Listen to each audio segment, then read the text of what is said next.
Dwi'n yma I siarad amdan lle dwi'n byw, sef Llanfachraeth. Yn cyntaf, mae'n mynd I cael interview efo Mona Jones yn Llanfachraeth. Faint o blynyddoedd yn ôl oedd ti'n byw yma? 1952.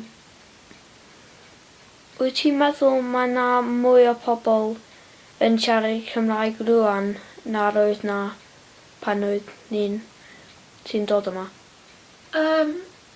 Diolch di newid llawer, ond ysyn ni'n dweud bod yna mwy'n cael addysg Gymraeg rwan. Ac os mae yna fwy o dau yma does. Wedyn mae yna wedi bildio adeiladu mwy o dau. A wedyn mae yna bobl Cymraeg wedi dŵad i'r pentre I fyw hefyd sy'n gwneud y cyfrif yn fwy o mae yna lot o Saeson hefyd wedi dod I fyw yma. Wyt ti'n meddwl mae'r iaith Cymraeg wedi newid fyma dros y blynyddoedd?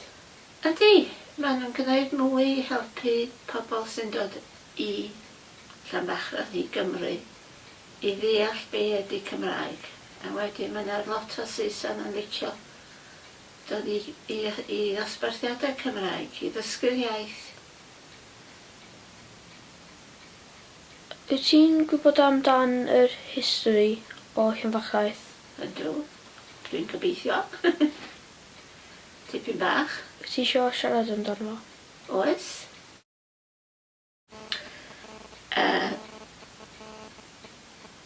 Mae cymuned Llanfachraeth yn cychwyn wrth y bont ger capel Pont yr Arw. Ac wedyn mae yn mynd y pentre reit hir tua'r gogledd. Dyna y fangre ar hyn o bryd. Mae yna dipyn o adeiladu wedi bod yn y pentre ac mae o'n dueddol I fynd yn mwy fel maen nhw'n adeiladu bob amser. Mae'n hanes yn ddiddorol. Ar y Branwen merch Llyr ddod I fyny'r afon Alaw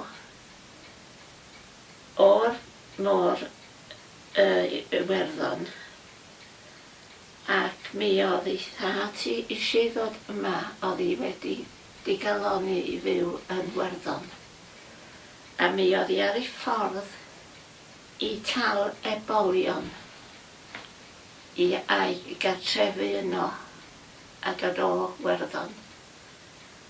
Ac yn ôl yr hanes mae hi wedi cael ei chladdu, mi dorodd ei chalon a mae'n debyg oedd I blino ar y siwrna. A mi fi o farw wrth fferm Glan Alaw Llanfeusant sydd yn epellt o'r pentre hwn. Ac yno, yn ganol yr afon Alaw, mae yna rhyw ddarn o dir sy'n edrych fel treiongl. Ac maen nhw'n dweud mae yn fanno claddwyd Branwen.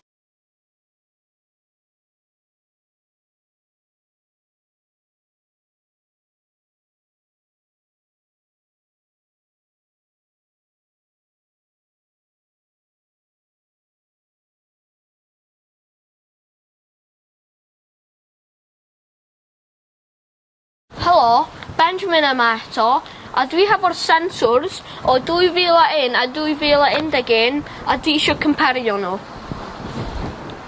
Yn 2001, roedd da 554 pobl byw yna, ond rwan mae yna 573 pobl byw yma. Yn 2001 yn Llanfachraeth, roedd yna 383 pobl yn siarad Cymraeg, ond rwan mae yna 380 sydd wedi mynd I lawr 3. Yn 2001, y percentage o'r pobl sydd roedd yn siarad Cymraeg oedd 69.1, ond rwan Mae'n 66.3. Mae hwnna'n meddwl mae wedi mynd I lawr, sydd ddim yn da. A rwan mae'n ni'n mynd I cael interview hefo Reverend John Rowlands.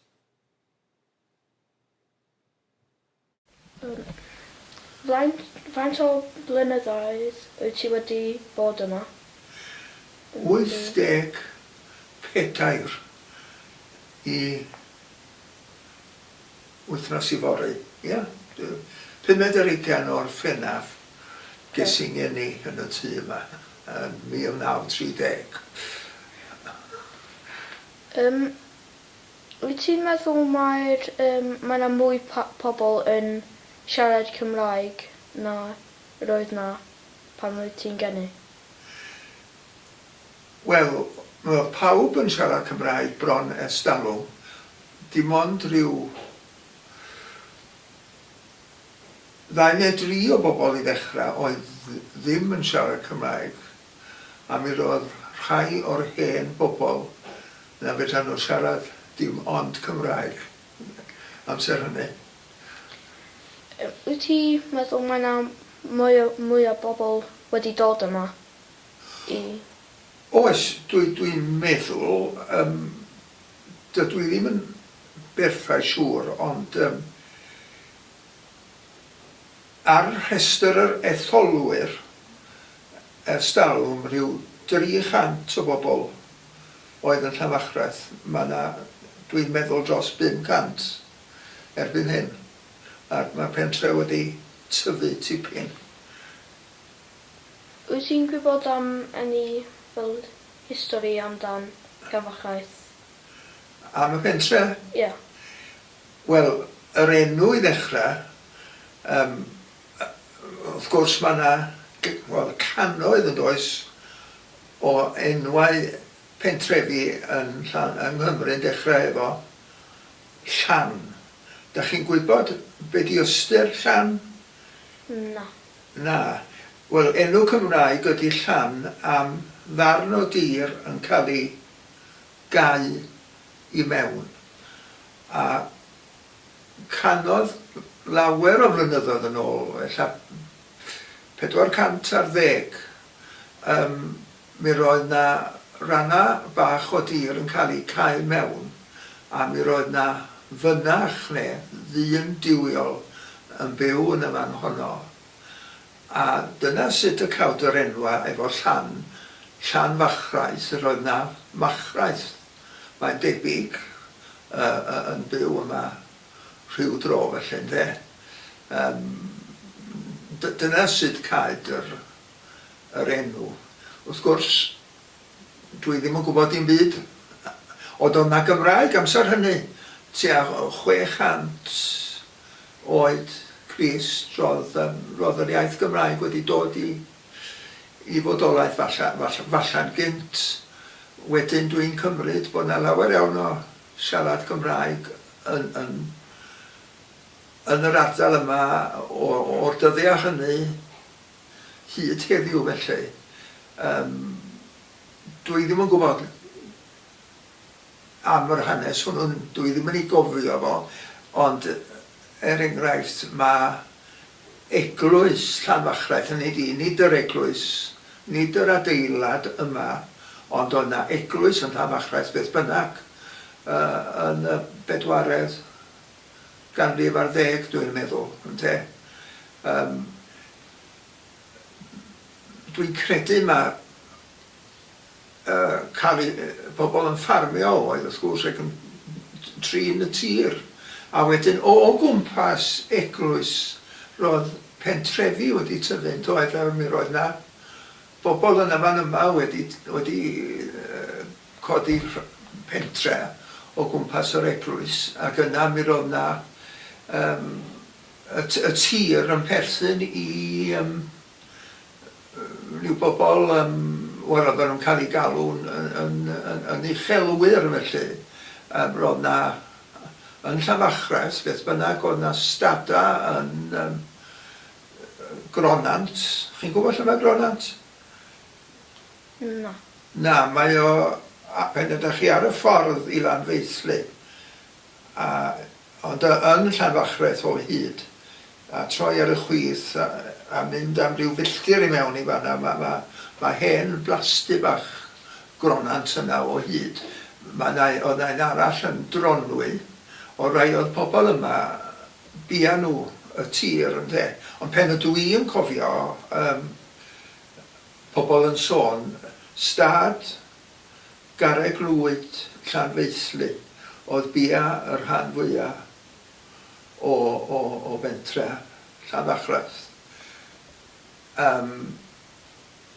A mi roedd erbyn hynny, dwi ddim yn cofio, oedd na felin wynt yn y fan hyn. Wedi chodi tua 1812 ac tua 1880 ffona ddoth yn haid tad yn had I gadw'r felin yma ac oedd had yn y felin hefo fo a mi fi honno'n gweithio tan 1918 yma na. Wedyn mewn amser mi gafodd I thynnu lawr a mi gafodd y tŷ yma I godi. Wel yn y fan yma rwan oedd hi'n felin wynt fawr un o'r... Da chi wedi gweld? Da chi wedi gweld hen felin wynt? Mae felin Llynon yn dydi? Wel, oedd hon yn un o'r ddwy felin wynt fwyaf yn Sir Fôn. Porth Amlwch oedd y fwyaf, dwi'n meddwl, neu falle, a Llanfachraeth. Oedd na 5-6 o ddynion yn gweithio yn fanna. Tydw I ddim yn cofio eto, da chi'n arfer mynd I lawr at y bont yma. Rwan, be di enw'r lle yna? Bont Alaw? Mae Aberalaw yn fanna, tydi, Aberalaw ydy'r ffarm, ond lle da chi'n croesi'r bont, mae yna hen adeilad, mae y bron syrthio lawr bellach tydi. Yn fanna oedd na, beth oedden ni'n I alw'n briwas, eto dwi ddim yn cofio hwn yn gweithio o gwbl, ond oedd hwnna'n gwneud cwrw, brwar I felly. A mi oedd o'n gweithio tan tua 1990 ffordd. Oedd na lot o bobl yn gweithio yn fanna. Wedyn, wedwch chi lle mae pont yr arw, yng ngwaelod y pentre. Mae gennych chi bont yn fanna, does? Ac ar yr ochr chwith yn fanna, mae yna dŷ rwan, ond oedd na ffatri wlan yn gwneud brethyn ag ati yn gweithio yn fanna. Oedden nhw'n medru rhoi rhywbeth ar draws yr afon Alaw a gyrru'r dŵr mewn ffos a oedd yn troi olwyn ddŵr yn y fan yna. Fanna eto, mae'n debyg bod yna 45 o bobl yn gweithio. Sôn ydw I rwan am beth yna, tydw I ddim yn ei cofio nhw'n gweithio, ond ydw i'n ei cofio am y bobl ges i'n nghodi yn ein plith nhw yn sôn amdanyn nhw. A dyna oedd yn digwydd yn Llanfachraeth felly, un ai ffarmio, ffermwyr, pobl yn gweithio ar y fferm, neu mi roedd gynnwch chi felin, roedd gynnwch chi am gyfnod brwas a mi gynnwch chi ffatri wlad.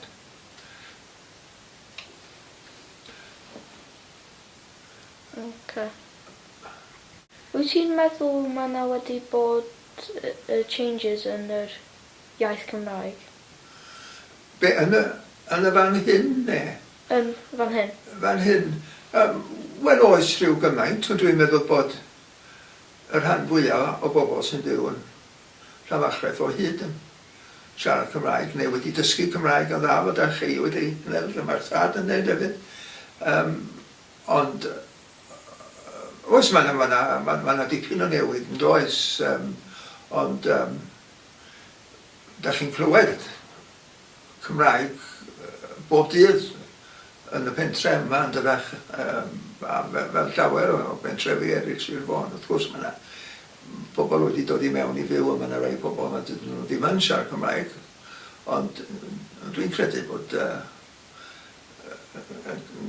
Cymraeg yn iaith yr ardal o hyd. A da chi wedi dod I mewn iddo fo rwan. A da ni'n falch iawn o hynny.